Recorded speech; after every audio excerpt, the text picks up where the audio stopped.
Hello, everybody, and welcome to another coaching conversation. I'm Dawn Campbell at the IAPC&M, and this time I'm with the very energetic and dynamic Eileen McCotter, who is an AFC, that's accredited fellow coach. Welcome, Eileen. Welcome. Nice to be here, Dawn. Thank you. You're very welcome. So, as I always say to everybody I'm talking to, let's just dive straight in because it's not about me, it's about you. So, what we really want to hear is your story. How did you make that transition from a corporate employee to running a successful training organization and being a fellow coach?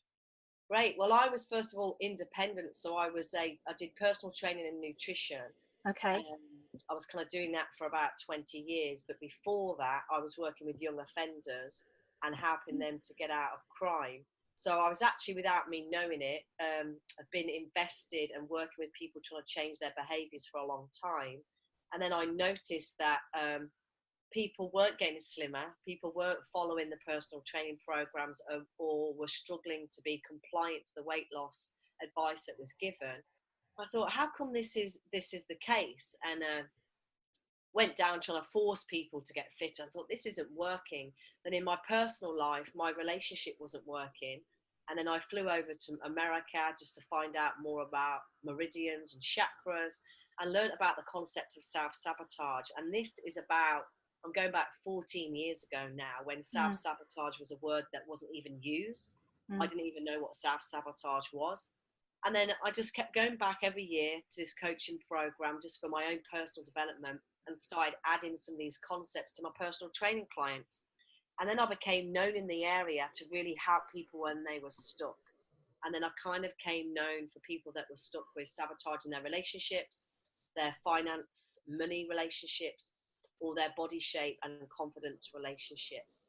And then I went from kind of selling personal training and coaching together in one package, and then I just turned it into coaching predominantly on its own, and that's how it kind of started. Okay, interesting. So, like a lot of coaches, it was a catalyst in their own life that opened the door to a new career. Absolutely. I had no plan to be a coach. I Yeah. never went to America to be a coach. I just went, got so much from it for my own personal development, started to share this new terminology, these new kind of like concepts with my family and friends and then clients, and then it kind of came from there. So yeah, I still say, you know, man plans and God laughs, and I didn't have a plan. So yeah. Now, in the world economic climate at the moment and the pandemic obesity problem, two of your core areas where people are stuck, what would you say are the key reasons people self-sabotage? It's coming up to Christmas. Let's take the obesity and the body image. What's the key saboteur there, and how would you help somebody get over it? Yeah, I think for me with sabotage is people get kind of into this cycle, this subconscious cycle of a way of beating themselves up, either verbally, they might say cruel names to themselves, or internally, they're being very cruel and harsh on themselves. And I think they're not aware of this pattern. So often people blame what I say the symptom, as we know as coaches, is not the core issue, where they're blaming food, or they're blaming their partner, or they're blaming money, and they go, well, I will open a bank account, I will not allow that with my partner, I will hide that food. And often that's not sometimes that can help somebody, but I found that gave people a lot of shame and a lot of pressure. So normally with sabotage, there's two things going on, where there's a cycle of a person beating themselves up because it's familiar to their subconscious part of them, or emotionally they're not feeling heard, acknowledged and affirmed. And then those eating patterns just make people feel worse. So if I help a client to affirm themselves, acknowledge themselves, then ultimately their relationship with themselves change. And as we know, then their relationship with food, relationship with money, or relationship with other people change. Yeah, it's all about your relationship with yourself first, isn't it? Yeah, which is the hardest to manage, because we're such a busybody, sticking our nose in everyone else's business and trying to give great advice to everyone else, and often don't take it on for ourselves. Mm. So in terms of advice, obviously we know at being fellows in this industry that there are a lot of practitioners and seniors coming up behind us who aspire to achieve, you know, whether it's being perceived as an expert in the field, writing a book, running a training course. What advice would you give people who want to do what you do? Yeah, I think you've got to just go with what you believe in, and you don't have to believe you have the answers. And I think often we do a lot of comparison where we'll see someone where we want to be, and then we compare ourselves, and naturally just find we then kind of make up all these stories that we're inferior, we're less than them. When for me, everyone is exactly the same. We have all of the doubt, the inferior stories going on, and the only difference is start with something that you feel you have a pull towards and give it a go and see what happens. And if I look at anyone who's greatly successful or an entrepreneur that we would deem as, God, they're doing great, they had that same back end story, which is I just went with that. I thought I'd give it a go and I'd see what happens. And that's been my recipe. I've just thought, I believe in that. I feel a pull towards that. Let me just give it a go and see what happens. And that's been the foundation that's built my very strong coaching practice. So mirroring excellence only takes you so far. You need that belief as well. Yeah, and sometimes you might not have the belief at the beginning. Like I used to every Sunday night wake up as a coach going, oh my God, I've got to help these clients, and what if I can't help these clients, and what if they're not getting value for money, and all of these backstories. And then I just said to myself, actually, their experiences are theirs. I've just got to do what I want to do, what I want to practice, what I want to explore, and take it from there. And I kind of had to step out of the way that I didn't believe I was a great coach until I practiced coaching. So then I kind of made this affirmation that I don't have to believe I'm great at coaching. I just have to believe I'm willing to practice. And then after that became, oh my God, people are actually saying I'm really good and this is interesting, and became curious about people's experience of my coaching. I love that word willing. It kind of reminds me of when I was doing the Louise Hay teacher training program, and she was saying, well, if you won't be willing, will you be willing to be willing?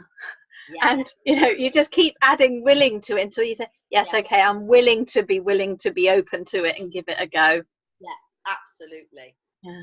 So what are you reading at the moment? What inspires you, Eileen? Oh my God, everything inspires me. I think that's one of the challenges. So I think at the moment, what's inspiring me is more business development and creativity and tapping into that. But obviously, I've read a lot about, you know, judgments, habits, behaviors, thought patterns, a lot about chakras, meridians, that sort of stuff. But I think at the moment it's about playing a bigger game, because I've got a lot of entrepreneurs that I personally coach that want to play a bigger game, but there's this part of them that is scared and frightened of taking a risk, and then is scared of being humiliated or being vulnerable. And it's very vulnerable being a coach. It's very vulnerable being out there doing a video, because we make up all these stories how people may perceive us, and that will kind of like stop us. So I think inner child work is massive for me at the moment, and also looking at business and creating some strategies and systems that you can kind of bring in and use them to your best of your ability, so they match you. I think what I find is very damaging in any industry, that this is the structure, and then you try and fit yourself into a structure which just doesn't work. And I tried that a lot and it didn't work. Yeah. I don't think I've heard another coach talk about chakras and that side of things. I mean, how does that work? Yeah, well, again, you know, if you look at the body, as coaching, we're doing a lot of emotional, could be a lot of emotional coaching, or it could be a lot of mental coaching. But for me, I look at intuitively and physically. And obviously there's, you know, from a chakra point of view, there's a lot of blocks going on in the body. So when someone is coming to me about a certain issue, I can then say, how's your digestion? How is that working?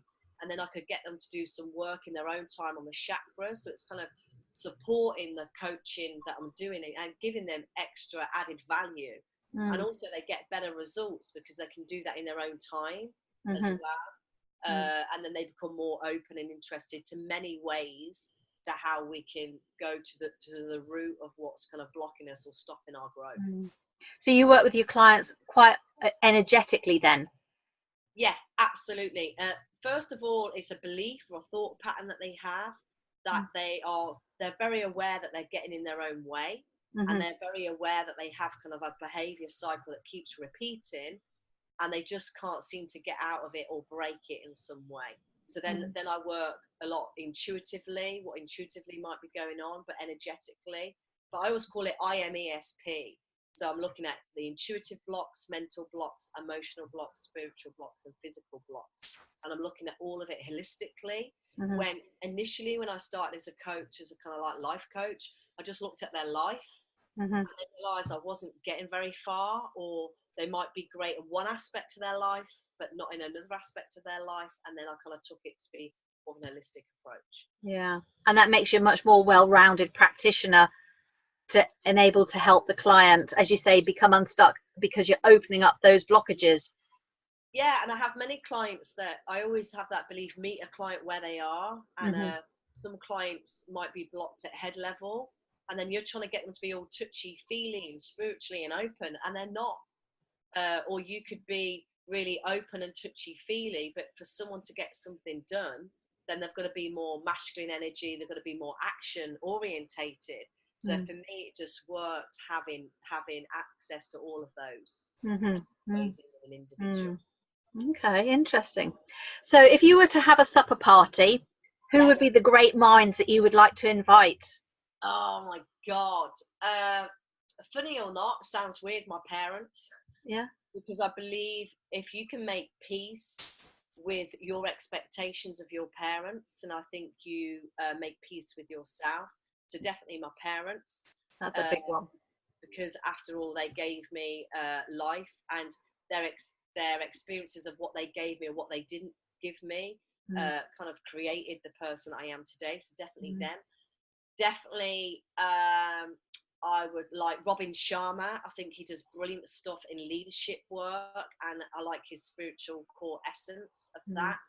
Oprah Winfrey, because she's just a laugh and a joke, has amazing shoes, as well as her kind of insights to the world. Would have been Wayne Dwyer, so I certainly want his soul to be there, because I think he had great contribution. I've met Brené Brown in person already. She was phenomenal. I've met Caroline Miss in person. I don't know if they'd create them to the table again. Children. I'd invite some children to the table, because I think children, especially little children, are our biggest teachers. And I think we override that sometimes. Their ability to play, be curious, be childlike, I think is what we need to return to. Life has become often too serious for us all. So I'd like to have, I go to my grandson's nursery, and seeing 2.5-year-olds run a table and play, that's the table I'd like to sit at. That sounds lovely. What about a luxury item? What do you do to sort of switch off and practice self-care? Self-care, holidays. So definitely travel is my kind of switch off. I love going to beautiful countries, being outside, being with nature. I think that would be my most luxury item. I've kind of lost a lot of my attachments to things that used to give me, instant gratification. But I think, definitely travel, having new experiences, going to new countries really floats my boat, really makes me excited. It's nice to hear you say that. I think it comes with age, doesn't it? You have that sort of wisdom that actually all, a beautiful pair of shoes or a handbag or a suit, it's very momentary, but grounding yourself in nature and travel and the mountains, and that's what makes you truly happy and touches your soul. Yeah, and then little things like a colouring book, a journal, a nice pen, those little things really, get me excited. When people say, what do you want for Christmas? I'm like, I don't really know. But then they go, oh, a journal or a pen. So I think, that excites me. I love being more creative. Like if you looked at my diary, it's like a mass colour. I'm always like making things vibrant and colourful, just to give me those little triggers. So you like the mind maps? Love the mind maps, certainly do.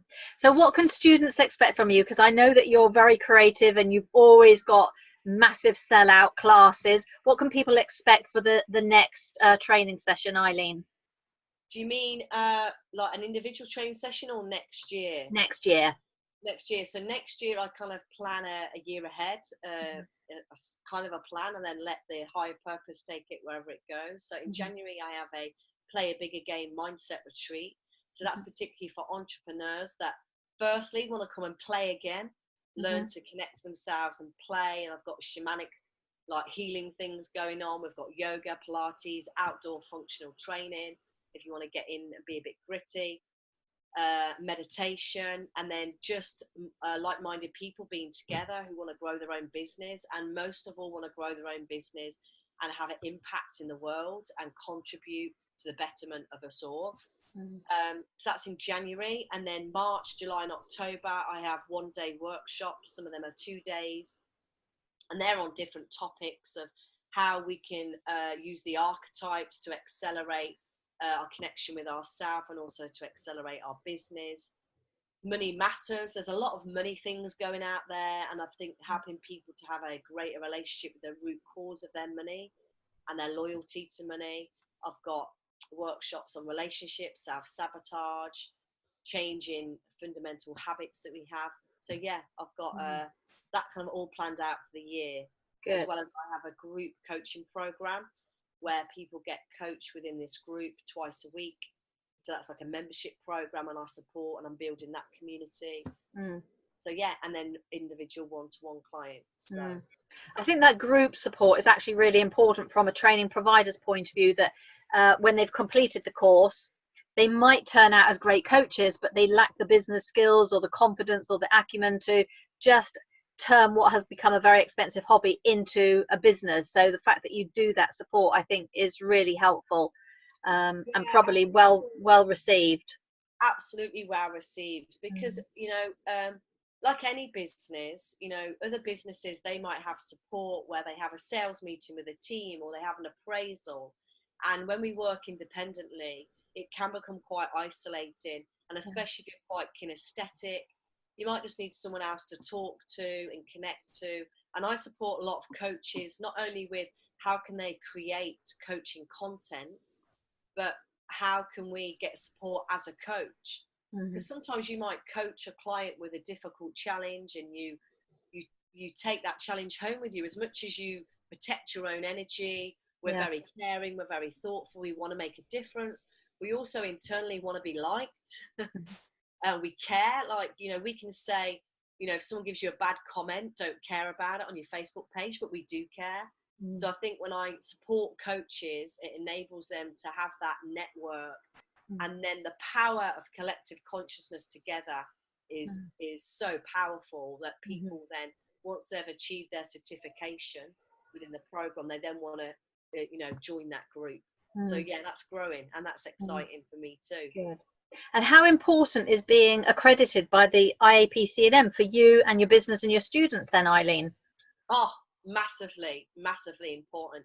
I didn't think it was at first, and I was certified in America, and I had this voice in the back of my head which was, God, what if it's not, you know, valid over here, and what if I'm not insured? And I've never had you know, a case against me or anyone out to get me in any way. But it's, you know, I was in the fitness industry, and in the fitness industry it was always like, you know, to be a Pilates or personal trainer you have to be a proper accredited course, and it was all about insurance. And then I was concerned about coaching and not having that insurance. So I think the accreditation is one, giving me support. So it's kind of like you guys give me, you know, impeccable support, and I know I can ask anything at any point, which is brilliant. Also, my members ask me stuff, and I'm like, I don't know. And I feel like they can go to you too. Yeah. And also, it's given me, a lot of people have come to me because they've said, are you accredited? Are you certified? And now I can say yes. And a lot of people also came to me and said, oh, and I want to do what you do. How can I do what you do? And now I can say, run your own coaching program. Like, have your style. I'm a big advocate. Allow people to do it their way, rather than you have to do a structured way of coaching style, because we buy many products of many different people to match our own style. So I think the accredited the support I get from you has been really, has possibly gave me deeper confidence to continue and grow. Good, good. Well, as Peter Thompson said in his conference call to the training providers that we laid on last week, you know, there might be a lot of coaches. In fact, there's 130,000 people calling themselves coaches in the UK, but there's thousands of people writing books, and you know, sort of our internal gremlin says, well, why would I do this? There's enough people out there. But he said nobody's done it your way. Absolutely. And that's what you're saying is, you know, go out there, be authentic, mirror excellence, but tailor it, and so that it feels authentic and you own it.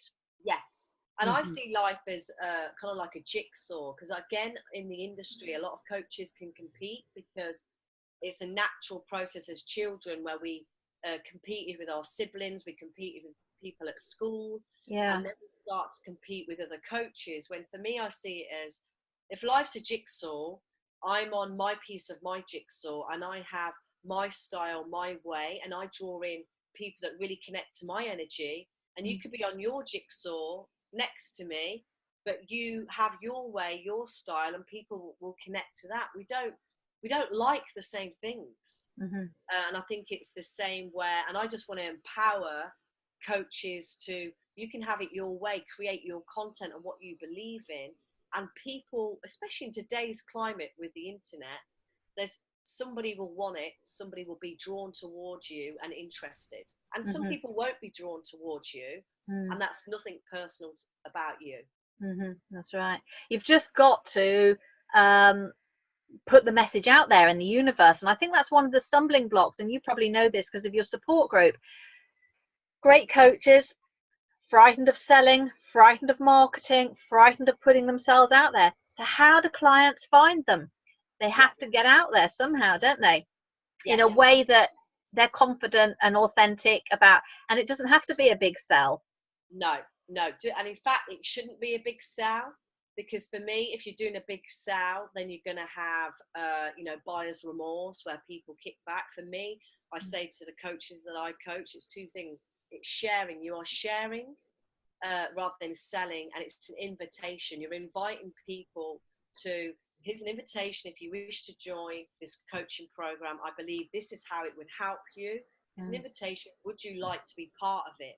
And as a coach, because I'm not a salesperson, I wasn't into selling, and obviously we have our own issues about selling and being sold to. And as soon as I took on board those two concepts, I just now don't attach to if a person says yes or if a person says no. And I think I learned that from the business sector. Business people always say, treat a yes and a no with the same amount of enthusiasm. Now, I've got to tell you the truth. When I became a coach, I was like, yay, someone said yes. And when someone said no, I was upset. I was like, oh my God, what did I do? And is it my fault? And then I had to learn from the business sector, which is a yes and a no, same amount of enthusiasm. And as soon as I took that on as a coach, things just improved for me. And of course, it's not personal whether it's a yes or a no, really, is it? It's not, especially if it's a no, it's not personal. It's just, no, the timing's not right. But if you attach the same amount of enthusiasm, when they are ready, they'll come back to you. Yes, absolutely. But unfortunately, there's a part of us that takes it personal. Yeah. And it goes in, even if we try not to. Exactly. Just remind ourselves, not to be attached to the outcome, and just give people a wonderful coaching experience, and then share with them an invitation and see what happens. Yeah. Well, that sounds lovely. And I know that you're going to have an open invitation to everybody who's listening to this who wants to come and either be coached by you or join one of your many programs. So where will they find you? How would they connect with you best? Yeah, best way is my website, which is www.coachingwitheileen.com. So you can find me there. I also have a Facebook page because I'm on a mission. It's called Be Your Own Mindset Ninja, because I want to help people to be able to ninja their own mindset quickly, to get out of your own way, so then you can get on and help your community the way that you wish to. So you can either join that and be a member of that Facebook program, or you can jump on my website and message me there. And then if you want to have a call with me and just ask me anything, I'm open for that. I do give so much time a week to kind of give back and contribute the growth of the planet. So if you wish to have one of those calls, you can have one of them. Okay. And of course, you're on the IAPC&M directory as an individual and as a training provider, so people can look up you and the courses that you offer. Absolutely, yeah. Well, thank you very much. It's been a pleasure as usual, and I look forward to speaking to you again in the new year and learning more about your courses. That's great. Thank you, Dawn. Have a great day. Thank you. Bye-bye. Bye.